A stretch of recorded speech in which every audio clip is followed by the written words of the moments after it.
Hey, what's going on? This is the Body Punch Podcast, and my name is Naz. Let's talk about UFC Fight Night, Brunson versus Till.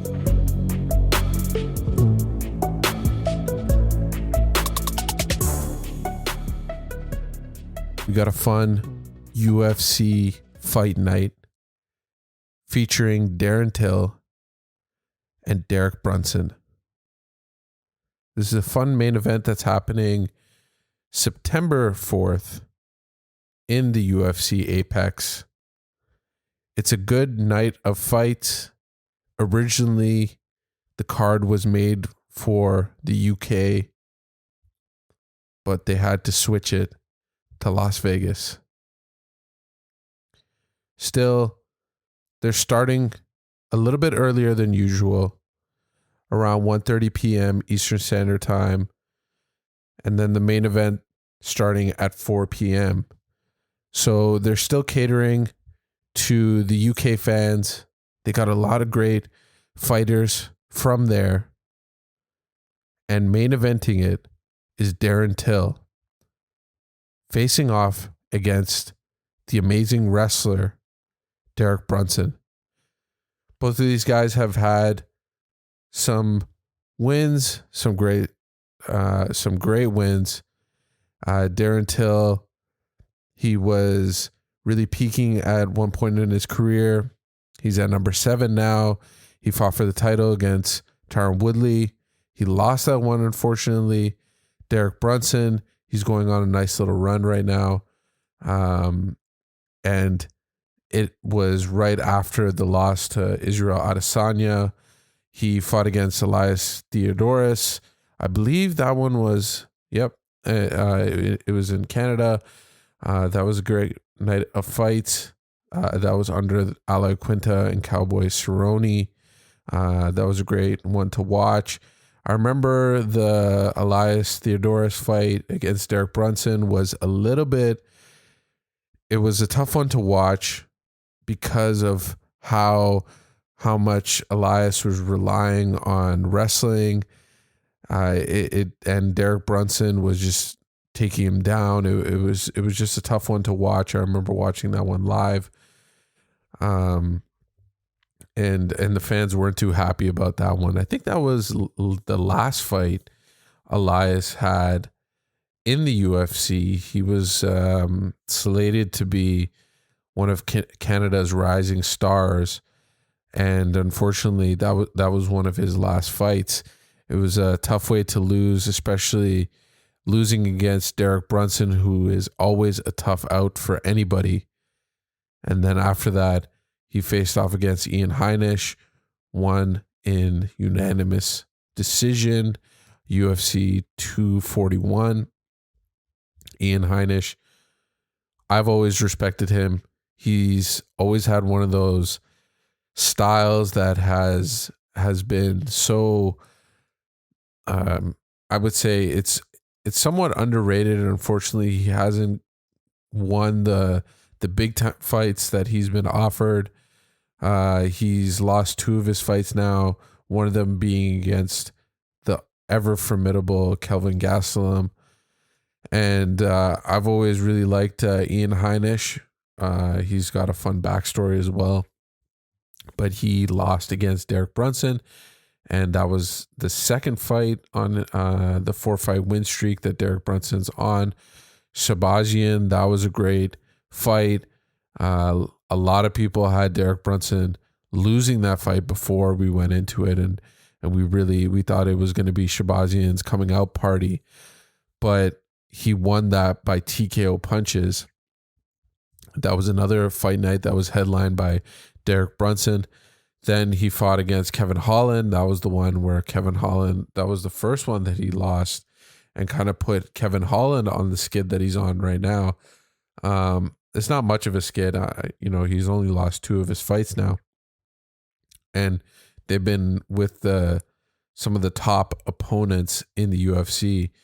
The other one being Marvin Vettori, but Derek Brunson was the one that kind of that showed us that Kevin Holland needed to work on his wrestling. It was almost like a clinic that was put on Kevin Holland. Derek Brunson just really went after him and put him against the cage and really did whatever he wanted. And after that fight, Kevin Holland just kept on mentioning how he was going to go to DC, or he was going to go train at AKA and train with DC and improve his wrestling. But Derek Brunson has been on a nice little roll right now. If you look at Derek Till's past couple fights, he's lost some, he's won some. He beat Kelvin Gastelum split decision. He lost against Robert Whittaker in his last fight. He was the main event on his UFC Fight Night card. That was going to be a big fight for him. That one was in Abu Dhabi. I think it was one of the first ones that was happening in Abu Dhabi. Obviously, with any of the fights that happened in Abu Dhabi, I always talked about this in my podcast, is that we have to remember that that was a new venture for everybody involved. There weren't any fans at the time when when Darren Till and Robert Whittaker fought. That was one of the fights where we were just getting used to no fans in the crowd. So that was a different experience. Who knows how much that had an effect on Darren Till. Obviously, it must have had an effect on Robert Whittaker as well. The other fight before that is a massive loss against Masvidal. Many people forget that fight. It was a tough KO that Masvidal got off. He just blitzed Darren Till. A lot of people thought that Darren Till, that was going to be a coming out party for him. But Masvidal had other ideas, knocking him out in his hometown of London, England. I don't know if he's not from London, but from his home country of England. So that was a tough loss. Many people thought that Darren Till was going to come out as a winner in that fight. Not many people thought that Masvidal would be able to do what he did in that fight, and that put him on his little roll after that. I believe right after that fight, Masvidal fought Ben and got that flying knee knockout against Ben Askren, then fought for the BMF championship against Nate Diaz and got the doctor stoppage on him. So he's been fighting the top of the top fighters. None of these three losses are anything to really. It's not like he's losing to anybody that's really below top five or anything like that. He also lost against Tyron Woodley, and this is when Tyron Woodley was the man. And Tyron Woodley was coming out with some brilliant game plans at the time. Really focused and got the submission choke. It was a Darce choke against Darren Till. I believe that was the fight that Tyron Woodley did get his black belt from Din Thomas, if my memory does serve me correctly. That was a fun one to watch. And I think most of the times when people get their black belts in the octagon, it's funny enough, most people don't get them when they actually perform some sort of submission or anything like that. It's kind of funny to watch when someone gets knocked out and then they get their black belt in Brazilian Jiu-Jitsu right after. It might have been that one. It might have been the first Wonder Boy fight. But one of them, I do remember him getting his black belt in the octagon. Very emotional moment for him. But for Darren Till, he's always been fighting the best of the best. Even before that, he was fighting Stephen Wonderboy Thompson. He won in unanimous decision. That fight really, it was a real calculated fight. It was a fight that many people were excited for, myself included. because of it was the ultimate striker versus striker battle. And just to rewind even further, the Donald Cerrone win for me was really when Darren Till got put onto the map, and Donald Cerrone, being Donald Cerrone, took that last minute opponent. I believe it was a last minute opponent change. And Darren Till put his hand up and took the opportunity, and TKO punches got Donald Cerrone out of there. And this is when Donald Cerrone was Donald Cerrone. He was, Donald Cerrone has always lost some, won some. He's always teeter-tottered. But before that fight, he was going on a nice little run. And at that point in Donald Cerrone's career, he kept on talking about how he wanted to be champion. I believe that was near the time when he was having his kid. And then we got Dad Cowboy, as we all know. Yeah, right before that one, he was facing the elite of the elite. He fought Masvidal, Robbie Lawler, Matt Brown, Patrick Cote, Rick Story.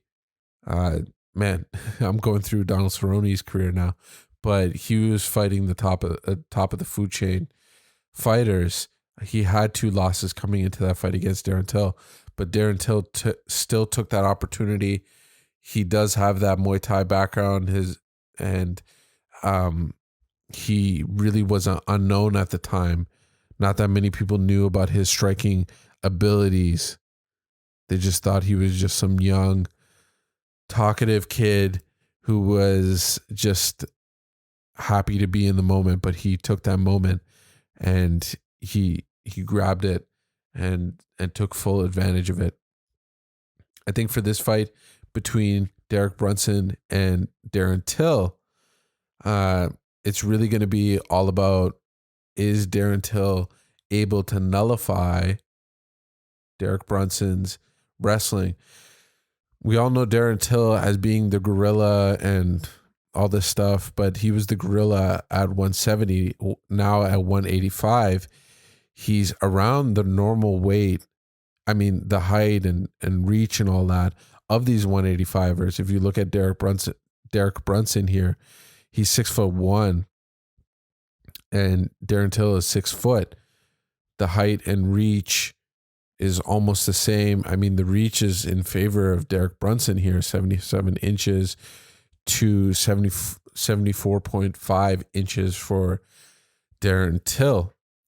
And so really for me, it's going to be all about the wrestling of Derek Brunson. Is he going to be able to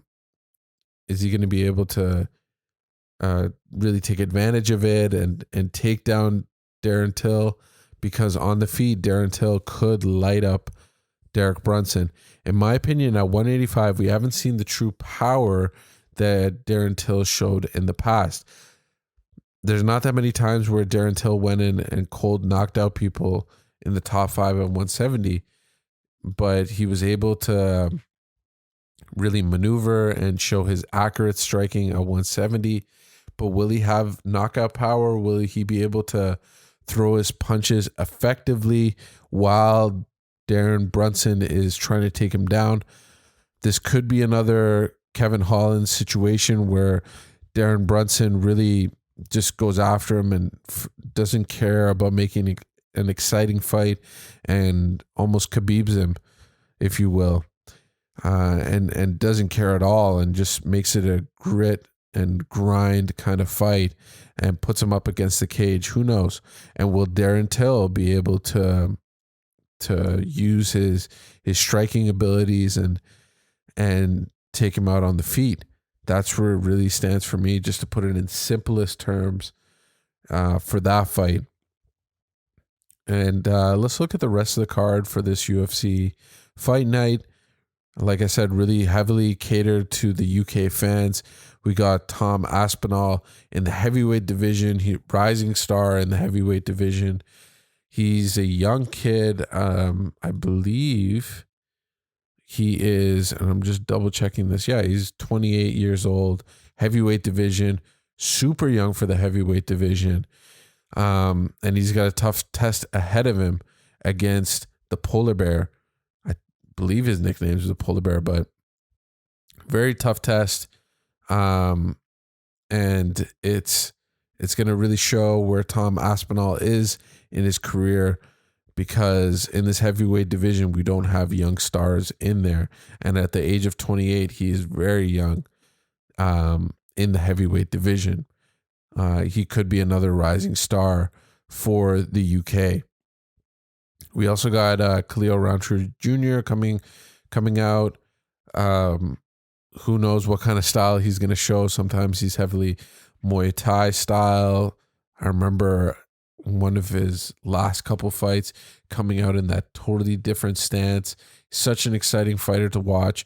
I always remember him on, was it The Contender, or was it, I think it was, who knows what it was, but I remember the way he was viciously knocking out people on that reality show. It got me so excited to watch him in this light heavyweight division. Hopefully he can pull something through. And just to look at his past couple fights, let's just take a look so I can refresh my mind. I love watching Khalil Rountree fight. Yeah, he's had two losses now. One against Kutilaba, and the win, which I was talking about, the Muay Thai stance change, all that kind of stuff, was against Eric Anders, the college football star. The loss to Johnny Walker, which was KO by elbow. That was a tough one, but he did defeat Gokhan Saki with TKO punches. That was a tough fight for both competitors in that one. But for Khalil Rountree Jr. to get him with those TKO punches was a real test. Now, one of the megastars who's opening the main event, Paddy the Baddy Pimblett, one of the big stars in Cage Warriors in the UK, same organization that helped boost Conor McGregor, and he was a dual champion in, and really made him a European star. And Paddy the Baddy Pimblett, he was always recognized as someone who was going to be in the UFC one day, but really took his time. He's still very young. I think he's like 26 years old, 26 or 27. And really, this is a real test for him. He's going to come in here. He's going to see the bright lights. It's not about the actual fight that's the test for him. It's to come to America, come to Las Vegas, fight with no crowd. He's 2-0 with no crowd so far, and see what the bright lights of the UFC is like. That's the real test for him, because obviously he's got real skill, especially on the ground. But for him to have Dana White sitting there and watching him fight, that's a real, not physical test, but a real mental test for him.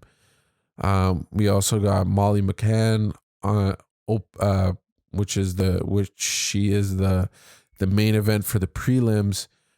We also got Jack Shore, who I'm a real big fan of. Jack Shore, he's had some really great fights before. I've always enjoyed watching him. He's 14 wins, 0 losses. And yeah, he's also a rising star from the UK. Let's see what he can do. And the rest of the card looking pretty good. We got a great bantamweight fight with Jonathan. Really excited that the division is so deep. But the main event, Derek Brunson versus Darren Till, going to be a fun one. Going to be a real calculated fight. And I think this is the best way for the UFC to come back after. I know we had the last fight, but it got overshadowed by the Jake Paul and Tyron Woodley boxing match. So this is a great way to get the UFC back in rotation. There's this one, and I believe next week, after this weekend's, is New York. So the UFC is going to be on a real roll now. They got a lot of fun fights coming down the pipe, and it's just really exciting to talk about it. I really appreciate it. If you're listening to this on the YouTube channel, please give a like, subscribe, hit the bell notification, all that good stuff. It really helps. If you're listening to this on any of the podcast platforms, that's great too. You can listen to it on any of them, Apple Podcast, Spotify, whatever it is. And if you could leave a review, do all that good stuff on those different networks. Again, thank you for listening to me talk. I really appreciate it. My name is Naz. This has been the Body Punch Podcast. Bye.